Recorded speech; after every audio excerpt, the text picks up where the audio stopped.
From filmmaker Marcus Nisepl comes the film that kickstarted the remake boom of the early to mid-2000s.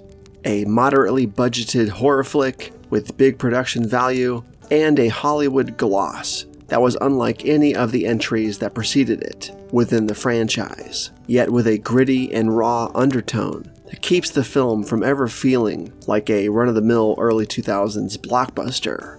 The 2003 remake of the Texas Chainsaw Massacre.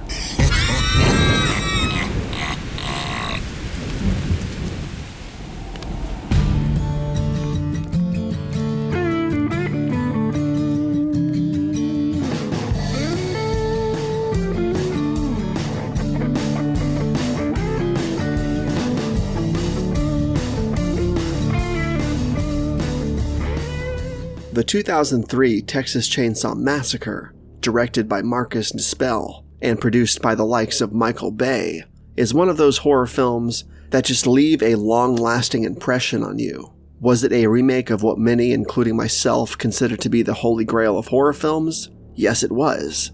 But the fact that this movie is a reboot of that original film in no way affects that aforementioned long-lasting impression. This film really stands on its own and is a juggernaut in and of itself that is just packed with fantastic content. The fact that it's a remake never really comes into play within the film itself. Truly an all-new entity with an all-new attitude and identity comparatively to the original, all the while still finding ways to make little nods and callbacks to Tobe Hooper's classic 1974 film. We open with a tonally similar prologue, where the voice of John Larroquette, once again, informs the audience of the much-needed exposition regarding the subject matter and supposed true events of the film, which is a fantastic touch, and one that never really distracts from the film itself. Instead of an opening crawl, we instead get flashes of footage from the supposed actual crime scenes, which really enhances this artificial vibe that this film actually happened. We know we're in for a different film right from this opening sequence, because by showing us footage of the crime scene, the house where it all happened, and the authorities literally walking through the place, collecting evidence, we know full well that whatever happens in the film will eventually lead to these events, where police descend on the house, which is already itself a huge contrast to the original story and its first 2 or 3 sequels, where in that timeline, authorities were never able to actually make any arrests or even locate the house in the first place. Again, it's a little change, but one that really sets this film apart from the others right from the start. It's also important to note that authorities explicitly say the name Hewitt residence in Travis County, Texas, within this opening, letting audiences know this is not a Sawyer family story, nor is it one that takes place in or around the town of Newt. As the opening scene concludes, we flash back to August 18th, 1973, the same story date of the original film, but with a different cast of young characters, on their way to a Lynyrd Skynyrd concert on their way back from a trip to Mexico. There's still 5 of them, they're still around the same age as that original group, but instead of siblings visiting the remains of an old family homestead with their friends, these young adults are really just passing through this remote stretch of southern Texas. In this film, there is no Sally, no Franklin, no Kirk or Pam, and certainly no Jerry. In their place, we have Erin, played by Jessica Biel, who is this film's lead and the equivalent to her 1974 Sally Hardesty counterpart. We have Kemper, played by Eric Balfour, who is sort of this film's Jerry equivalent. We have Andy and Pepper, played respectively by Mike Vogel and Erica Learson, who are this movie's Pam and Kirk. And of course, we have the 5th member of the group, last but not least, Morgan, played by Jonathan Tucker, who isn't really the counterpart to Franklin from the original film. He's not Erin's brother, nor is he wheelchair-bound, but he's that 5th member of the group no less. Now, I have to make a statement about these characters, and I want to reinforce to you that this is coming from the mouth of somebody who absolutely loves the original film, considers it to be one of the best horror films of all time, and will defend that movie relentlessly. here it goes. This remake boasts a better cast when it comes to the 5 main young adult characters. They're simply explored a bit more, have more likable personalities, and feel more like real people. And that's not meant as a slight to the characters of the original film, or the actors who portrayed them. I love all those guys and gals. They were perfect for that film. But let me put it to you like this. Who would you rather hang out with, or travel across the country with? I'm gonna go with the remake cast. But that's just me.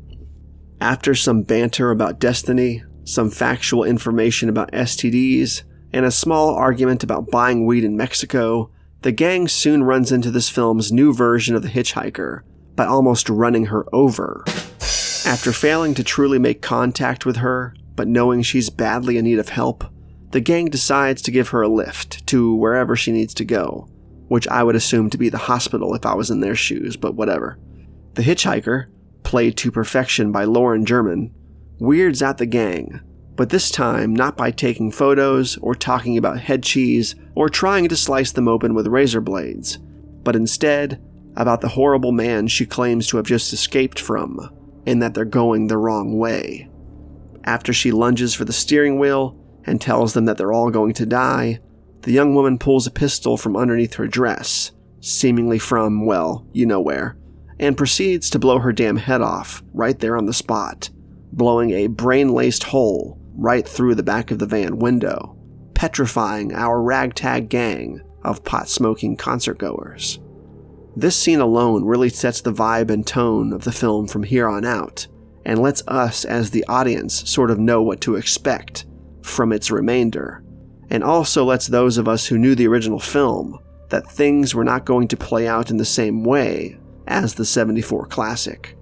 After the expected squabble between the characters regarding what to do with this dead girl now that she's thrown a big wrench in their concert plans, the gang soon decides to head into town and see about leaving her with the proper authorities in hopes of salvaging their day and still somehow making it to the concert. After stopping at a local mom and pop, the characters meet an elderly shop owner named Mrs. Luda May, played by the late and great Marietta Merrick, who dials the sheriff for them and tells them to meet him at the old mill. The gang, naturally, feels really weirded out about driving even further across town with this dead chick in their van. But what are you gonna do, right?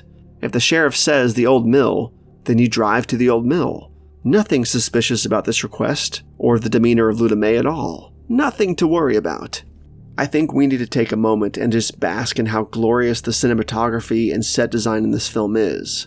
Not only is the production design team going beast mode on the locations and set dressings and all that stuff, but the man, myth, and legend, cinematographer Daniel Pearl, is pulling no punches when it comes to the look of this film.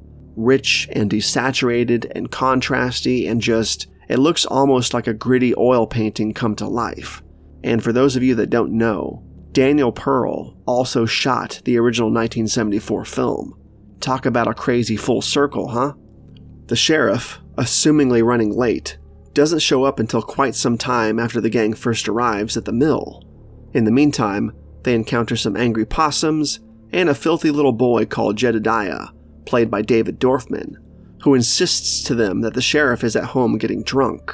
After finding a jarred photo of the hitchhiker, Aaron and Kemper decide to trudge off into the woods, intent on finding the sheriff's house, leaving Morgan, Andy, Pepper, and Jedediah back at the mill. Kemper and Aaron soon run into an enormous, aging plantation-style house and meet an elderly amputee named Old Monty, played by Terrence Evans, who agrees to let Aaron use the phone as long as Kemper remains outside.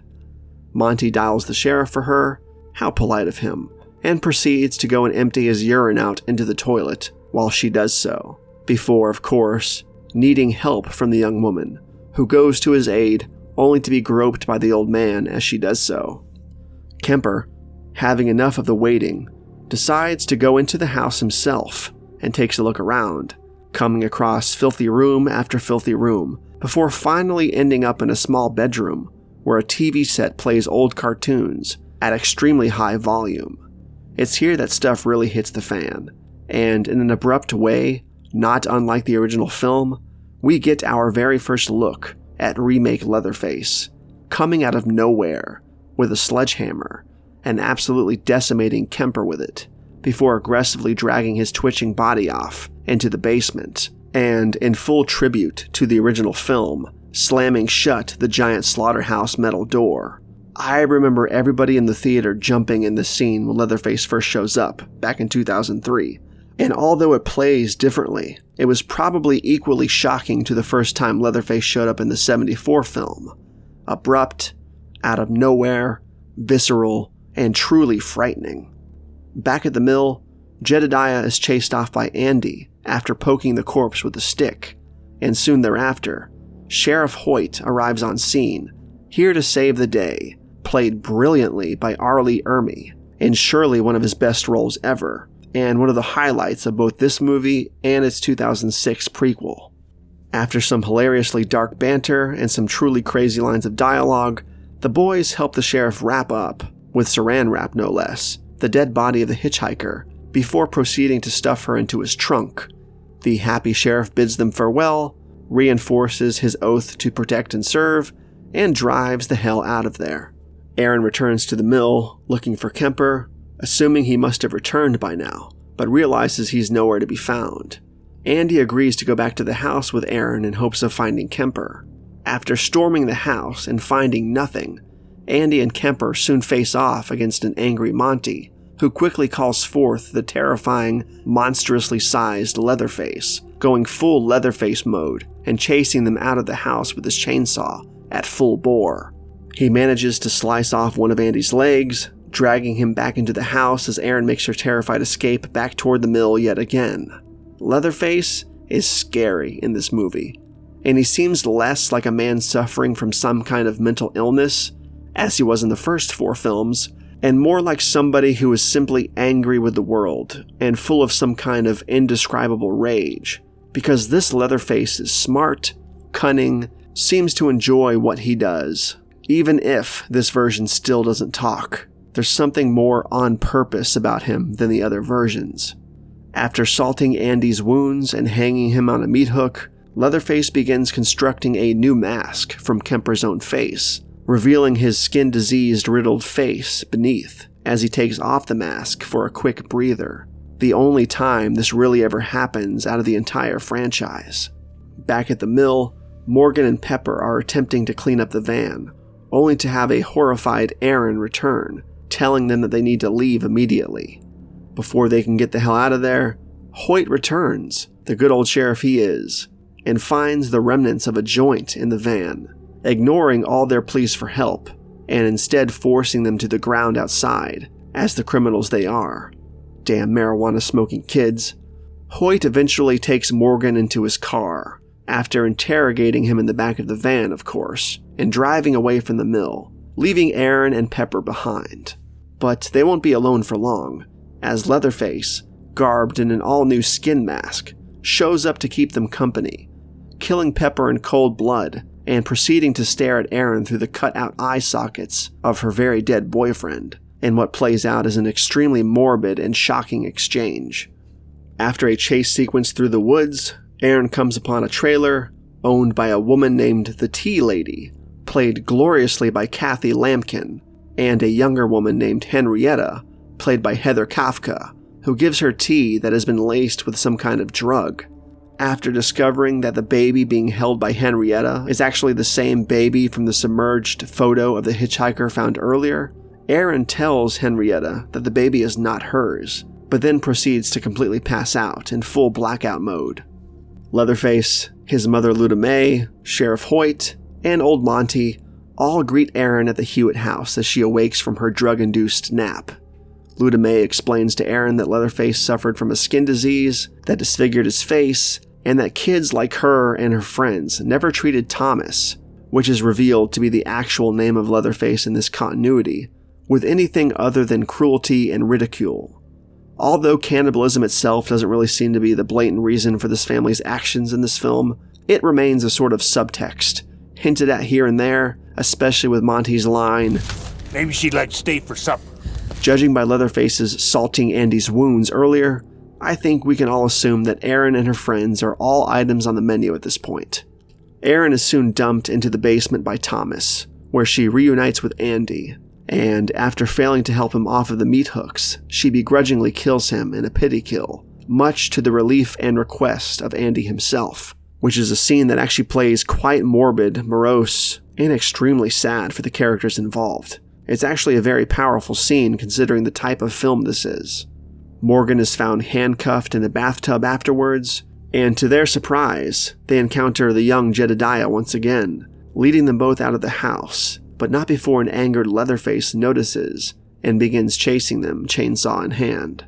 Jedediah distracts Thomas long enough for them to escape into the woods, where they soon come across an abandoned shack and they barricade themselves inside. Naturally, Erin is discovered by Leatherface, but Morgan attacks him, only to be hung by his handcuffs from a chandelier. Leatherface then cuts through him vertically, from groin to sternum, leaving Erin as the sole survivor of this night of terror. After finding a slaughterhouse and a fantastically tense chase through the bowels of it, Erin finally gets the drop on Leatherface, chopping off one of his arms with a disgusting old meat cleaver and leaving the skin-masked madman to wallow in the slaughterhouse in sheer agony. Erin runs outside and flags down a trucker, played by Brad Leland, who willingly helps her into the truck and is eager to find her medical attention. But after Erin pulls the same nonsense as the hitchhiker from earlier, by trying to forcibly steer the direction of the truck away from the town, the angry and shocked trucker stops to find help at the gas station, the very same station from earlier that day, and one where Luda May and Hoyt, coincidentally, are enjoying the company of the baby along with Henrietta. When the trucker bursts in talking about this crazed girl, the group heads outside, leaving the baby inside. At this point, Erin sneaks the baby out of the station and places the baby in the sheriff's car. She hotwires the car, and as Hoyt approaches the vehicle, she runs him over repeatedly until he is very, very, very dead. Leatherface suddenly appears in the road and slashes at the car with his chainsaw, but Erin manages to escape with the baby, and he watches in frustration as she drives away, not dancing in the streets in a frenzied rage, but simply staring intently and silently. 2 days later, 2 investigating officers are killed by Leatherface while doing a crime scene investigation of the Hewitt house, the same investigation and walkthrough we saw snippets of during the opening prologue of the film, with John Larroquette, naturally, closing out the film with some concluding narration as we see the supposedly only known image of Thomas Hewitt, the man they call Leatherface.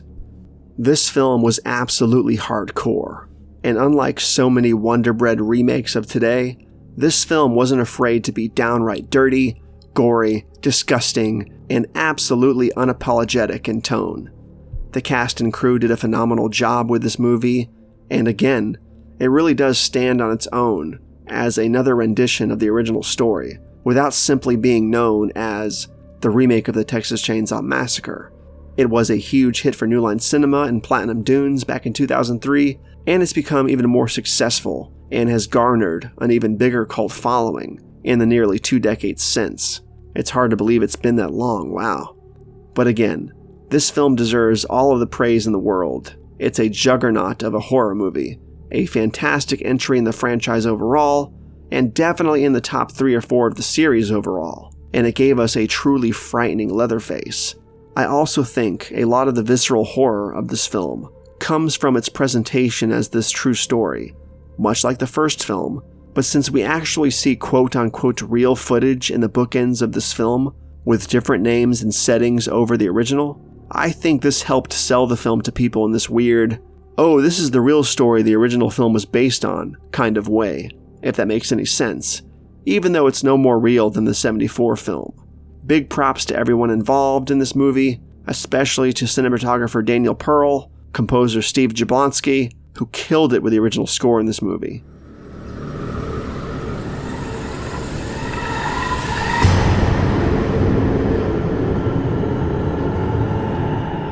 And of course, director Marcus Nisepl, who absolutely nailed this remake. Rest in peace to R. Lee Ermey, Terrence Evans, Marietta Merrick, and Kathy Lampkin. and apologies if I'm saying these names incorrectly. With that said, Marcus Nispel's 2003 remake of the Texas Chainsaw Massacre is a masterpiece.